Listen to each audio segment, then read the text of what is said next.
Now, State Attorney General Aaron Ford is moving ahead with a lawsuit against Kik, claiming the app is a haven for child predators. News 3's Jane Davenport spoke with a lawyer to explain how this lawsuit could change the way social media apps are sued in the future. Jane. Steve, Kik is one of many social media apps that have been listed throughout cases of child sex abuse and is not the first app to be sued. Now, I spoke with a lawyer who explains how this particular lawsuit could hold more social media apps responsible for its users' actions.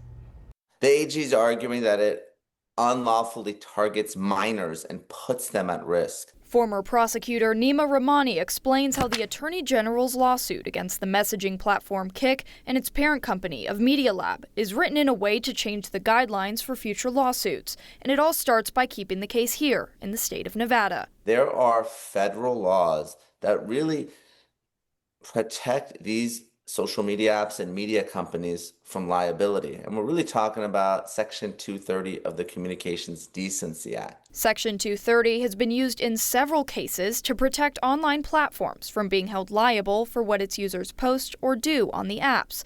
And it's a federal law, which is why Rahmani says the Attorney General wants to keep the lawsuit here in the state. What the Attorney General is arguing is two violations of Nevada law. Number one, the app is deceptive. Just like any other product, when it is put out there and the company says that it's safe for kids. Number two, the lawsuit entails a product's liability claim. Typically, software and apps have never been ruled to be a product. So this is a new legal argument. He adds that if the case goes to trial and the court deems Kik as a product, that may be liable for any harm that it causes. So this is something that may make a new law and may not just affect Kik, but all sorts of other social media platforms as well.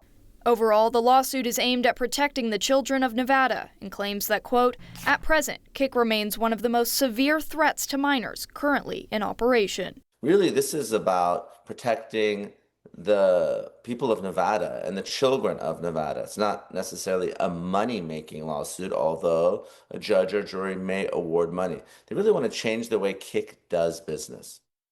I also spoke with a sex trafficking survivor on her thoughts about the lawsuit and these types of messaging apps. She sent me this statement that reads, apps like Kik have become a well-documented tool in child sex trafficking. With weak age verification, anonymous profiles, and private chat features, they provide traffickers direct access to groom and exploit children. This is not simply an online safety concern, it is a trafficking pipeline. Parents and guardians need to be aware and monitoring all platforms their children are using because traffickers already are. And Rahmani says a small percentage of these lawsuits actually end with a trial, but as more attorney generals continue to sue these apps, we might see a change coming soon. Steve?